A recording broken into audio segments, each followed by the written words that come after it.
بہت کم کتابیں ہیں جو تقریباً ہر ایک کو پڑھنی چاہیے، پھر بھی یہ ان کتابوں میں سے ایک ہے جس کو پڑھنا چاہیے، خاص طور پر اگر آپ نہ صرف اپنی بات چیت اور اثر و رسوخ کی تفہیم کو بہتر بنانا چاہتے ہیں، بلکہ اگر آپ مشکل گفتگو سے بچنا چاہتے ہیں، اگر آپ جاننا چاہتے ہیں کہ لوگ کیسے فیصلہ کرتے ہیں اور آپ مستقبل میں اس پر کیسے اثر ڈال سکتے ہیں، تو یہ کتاب ان میں سے ہے۔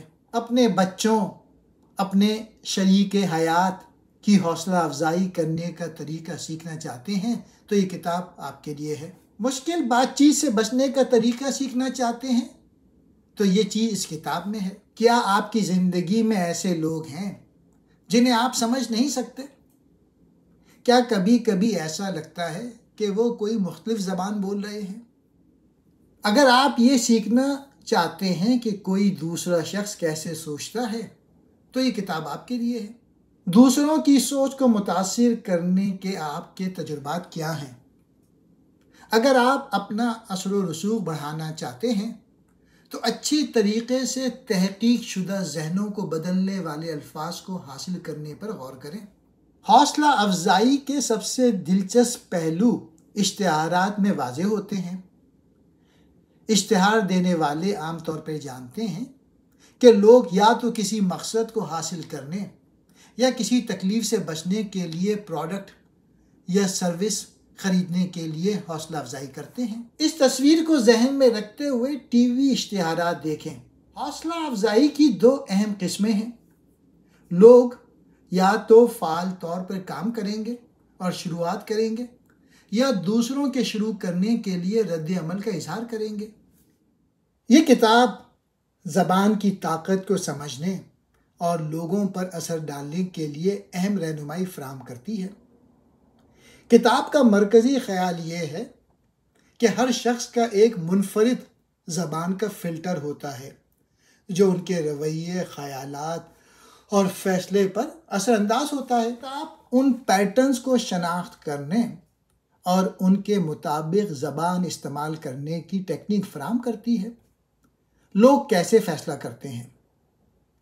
کتاب بتاتی ہے کہ لوگ مختلف چیزوں پر مختلف انداز میں رد عمل دیتے ہیں، جیسے حوصلہ افزائی کے ذریعے لوگ یا تو کچھ حاصل کرنے کی کوشش کرتے ہیں یا کسی چیز سے بچنے کی۔ لوگ عمومی معلومات پر فوکس کرتے ہیں یا تفصیلات پہ۔ توجہ کے انداز، کچھ لوگ اپنی اندرونی سوچوں سے فیصلہ کرتے ہیں، دیگر لوگ دوسروں کی رائے یا بیرونی تصدیق پر انحصار کرتے ہیں۔ یہ کتاب بتاتی ہے کہ مختلف افراد کے ساتھ کامیاب مواصلات کے لیے زبان کو کس طرح ان کے پیٹرنز کے مطابق ڈھالنا ضروری ہے۔ کتاب کے اصول نہ صرف کاروبار یا قیادت میں مؤثر ہیں بلکہ ذاتی تعلقات میں بھی بہت مددگار ثابت ہوتے ہیں۔ یہ کتاب قارئین کو یہ سکھانے کی کوشش کرتی ہے کہ دوسروں کو بہتر سمجھا جائے، تعلقات میں ہم آہنگی پیدا کی جائے، زیادہ مؤثر اور قائل کرنے والی گفتگو کی جائے۔ 14 طریقے بتائے ہیں مصنفہ نے جو کہ پیٹرنز کی وضاحت کرتی ہے۔ پہلا ہے حوصلہ افزائی کا ذریعہ۔ کچھ حاصل کرنے والے وہ لوگ جو اپنے اہداف کی طرف بڑھتے ہیں اور مثبت نتائج پہ توجہ دیتے ہیں۔ کچھ سے بچنے والے وہ لوگ جو مسائل سے بچنے اور خطرات سے نکلنے پر فوکس کرتے ہیں۔ دوسرا طریقہ یہ ہے، پیٹرن یہ ہے، حوصلہ افزائی کا ذریعہ۔ داخلی وہ لوگ جو اپنے فیصلے خود کرتے ہیں اور اندرونی تسکین چاہتے ہیں۔ خارجی طریقہ وہ لوگ جو دوسرے کی رائے اور منظوری پر انحصار کرتے ہیں۔ تیسرا پیٹرن ہے فیصلے کا معیار۔ اختیارات وہ لوگ جو مختلف امکانات یا پاسبلٹیز کو دیکھنا پسند کرتے ہیں۔ پھر ہے پروسیجر وہ لوگ جو پہلے سے طے شدہ مراحل اور اصولوں پر عمل کرتے ہیں۔ چوتھا ہے فریم آف ریفرنس وہ لوگ جو چیزوں میں مماثلت اور ہم آہنگی دیکھتے ہیں۔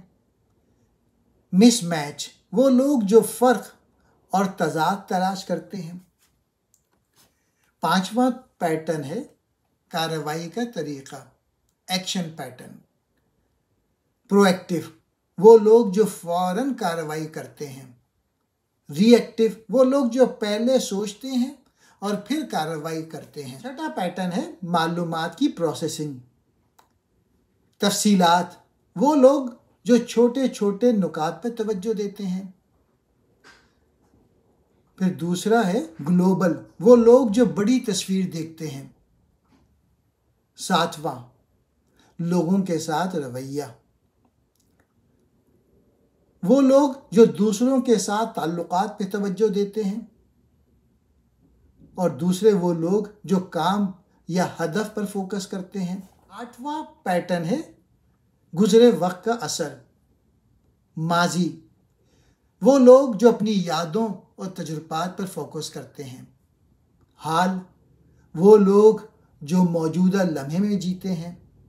اور تیسرا مستقبل، وہ لوگ جو مستقبل کے بارے میں سوچتے ہیں۔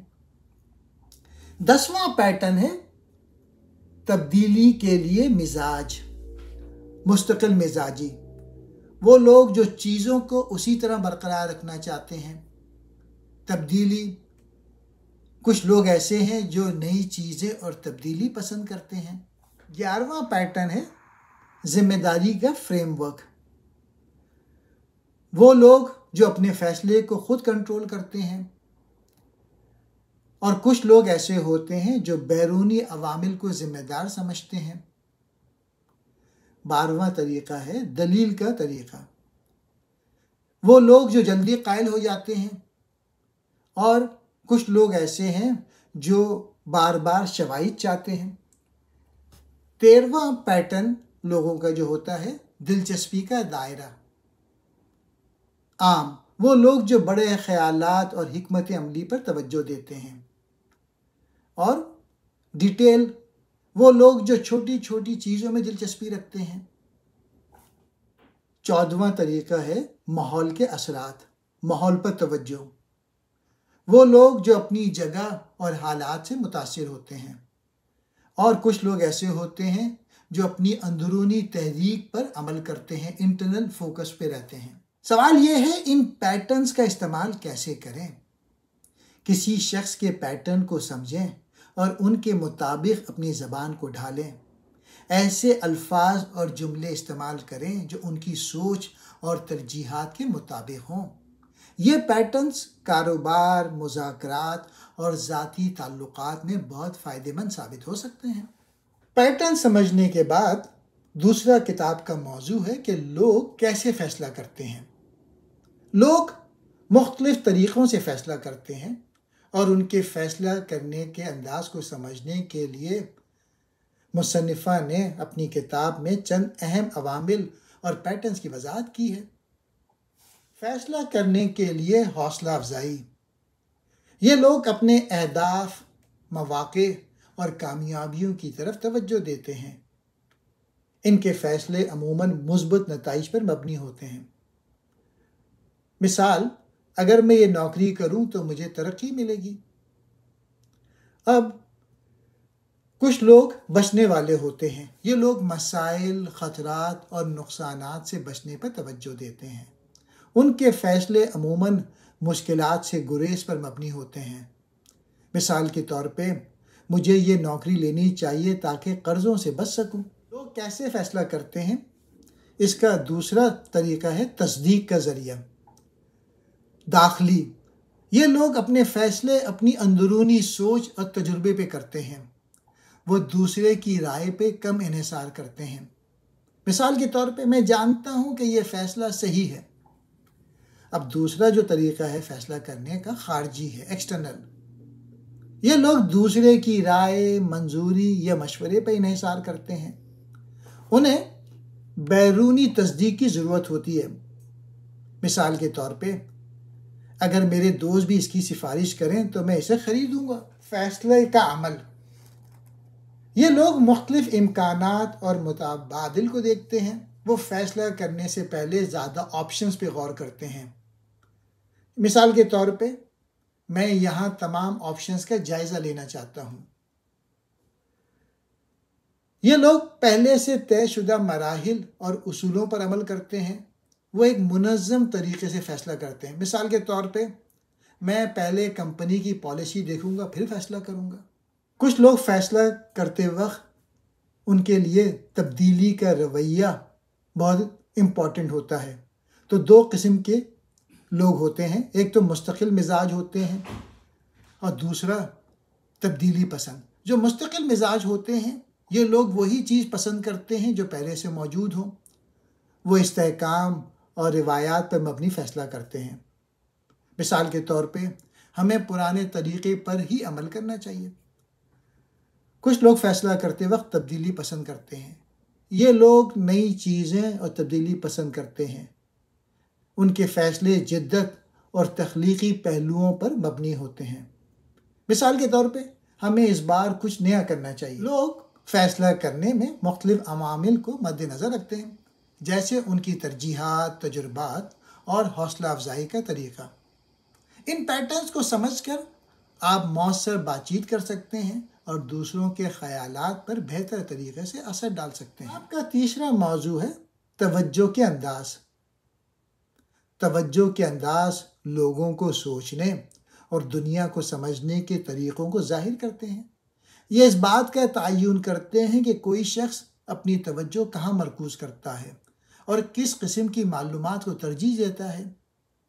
تو رائٹر لکھتی ہیں کہ پہلا طریقہ ہے داخلی توجہ، انٹرنل فوکس۔ یہ وہ لوگ ہیں جو اپنی اندرونی سوچ، جذبات اور احساسات پر توجہ دیتے ہیں۔ وہ بیرونی رائے یا تاثرات پہ کم انحصار کرتے ہیں۔ یہ لوگ اپنے فیصلوں میں خود مختار ہوتے ہیں اور اپنے تجربات کو اہمیت دیتے ہیں۔ مثال کے طور پہ مجھے لگتا ہے کہ یہ صحیح فیصلہ ہے، میں اپنے تجربے کی بنیاد پر یہ جانتا ہوں، اور طرز عمل یہ ہوتا ہے۔ خود اعتمادی کے حامل ہوتے ہیں، بیرونی منظوری کی کم ضرورت محسوس کرتے ہیں، اکثر اپنے آپ پہ زیادہ فوکس کرتے ہیں۔ پھر دوسرا ہے خارجی فوکس یعنی ایکسٹرنل فوکس۔ یہ وہ لوگ ہیں جو دوسرے کی رائے، تاثرات اور منظوری پر توجہ دیتے ہیں۔ وہ بیرونی معلومات کو ترجیح دیتے ہیں اور فیصلہ کرنے کے لیے تصدیق یا مشورے کی تلاش کرتے ہیں۔ یہ لوگ عام طور پہ دوسروں کے ساتھ مشورے کرنے کی اہمیت دیتے ہیں۔ مثال کے طور پہ کیا آپ بھی سوچتے ہیں کہ یہ درست ہے؟ اگر سب نے اس کی منظوری دی تو میں بھی یہی کروں گا۔ طرز عمل بیرونی فیڈ بیک پر زیادہ انحصار کرتے ہیں، دوسروں کی رائے کے مطابق فیصلہ کرتے ہیں۔ توجہ کے انداز اس بات کا تعین کرتے ہیں کہ لوگ اپنی توجہ کو کہاں مرکوز کرتے ہیں، اپنے اندر یا دوسرے کی جانب۔ ان پیٹرنز کو سمجھ کر آپ دوسروں کے ساتھ بہتر اور زیادہ مؤثر بات چیت کر سکتے ہیں اور انہیں اپنی بات کے لیے قائل کر سکتے ہیں۔